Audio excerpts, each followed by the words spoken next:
you did not have gold. And so Richard Nixon went to Camp David and then on Sunday announced to the world, we gave our word, but we don't have to keep it. And he tore up Bretton Woods. That's what he repudiated. A treaty obligation, just repudiated it. And the very foundation of international law, on the basis of which we can have an ordered world, is pacta sunt servanda. Pacta sunt servanda. The treaty obligations must be honored. Pacta sunt servanda. Treaty obligations must be honored. Surah Al-Ma'idah begins with that same statement. At the very beginning of Surah Al-Ma'idah, when you give your word, you must keep your word. And if you cannot, then seek forgiveness from Allah, give charity, free a slave, fast, and make tawbah, repent for it. But no, he said, we gave our word, we don't have to keep it. And he tore it up. So since September 1971, no paper money in the world, none, is redeemable in gold on the basis of law. It's just paper. By 1973, when the war took place between Israel and the Arabs, the US dollar had collapsed to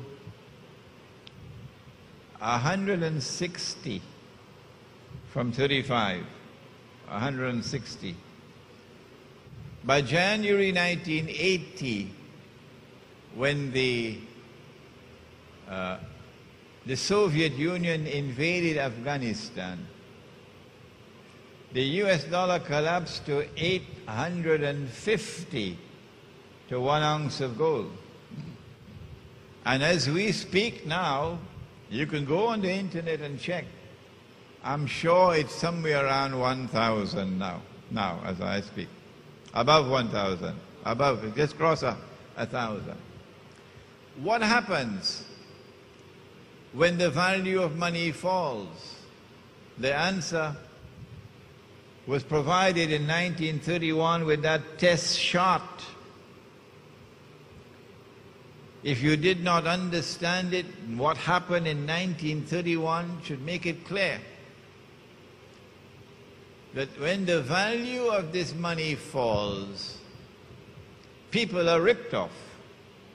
There's a massive transfer of wealth from the unsuspecting masses to that predatory elite. This is the biggest rip-off that mankind has ever had the misfortune to experience from the time that Adam alayhi salam set foot on earth to this day. And you don't need a degree in economics to understand it. I have just explained it to you so simply. It is so easy to understand. I didn't even have to use any sophisticated, complicated language. Even a farmer could understand what I have just explained. This is riba.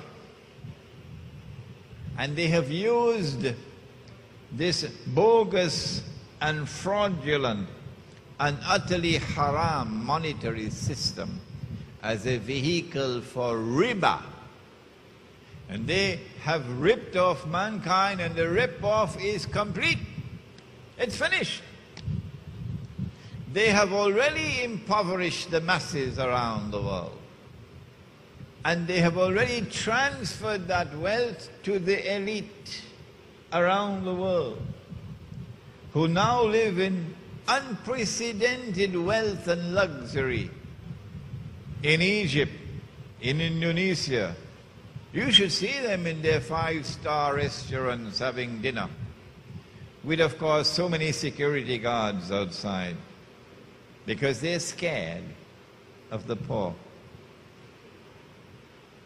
The rip-off is complete through riba. And they are now set to rule the world.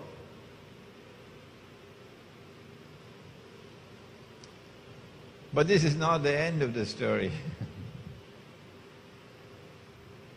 Tomorrow they would not need the paper money anymore.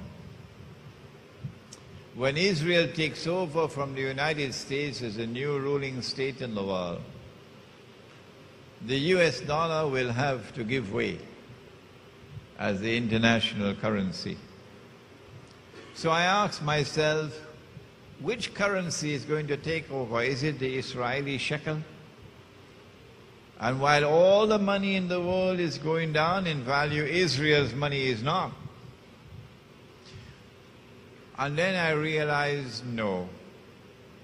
They're not going to remain with this bogus and fraudulent monetary system of paper currencies, because they have something better than that in store for you.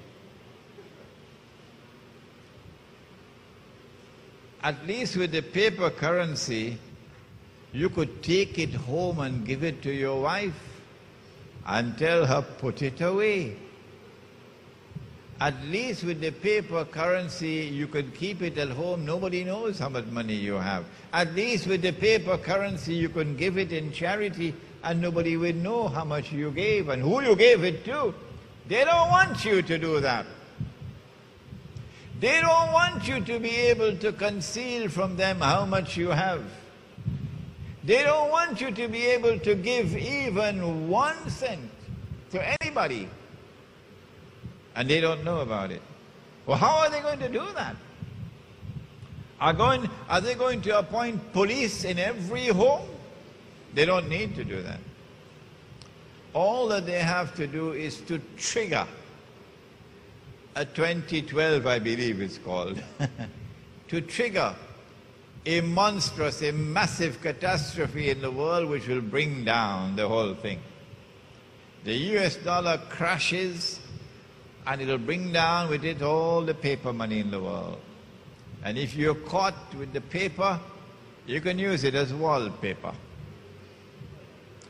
And they have something to replace it. It's money you can't feel, you can't touch. It's money you can't see. Who is going to accept money I can't see and money I can't touch? No. They're going to say, well, we're bringing to the world progress. It's called a cashless economy. And that's supposed to be progress. A cashless economy. You can't pay with paper anymore. That's old-fashioned. No. Now it's electronic money. Are they going to get away with it? Electric impulses? That is now money? Yesterday you took a piece of paper, you printed a picture on it, you put a number on it, and you assigned an entirely fictitious value to it. And you made wealth out of nothing. That's shirk. But all the cattle in the world accepted it and were using it. And in the process of accepting your paper and using your paper, they were themselves transferring their wealth to you. You have to hand it to Dajjal. He's real smart. But now they don't need that anymore. Electronic impulses will now become money. Governments will no longer be able to issue money. No. Banking system around the world and a computer keyboard, and they will control the banking system. And so all the money in the money system of the world will be in the banking system. And so they will know how much money you have. You can't hide it. And they will know how you're using your money. They will know when you bought and how much you bought and how much you paid. Every single thing is recorded.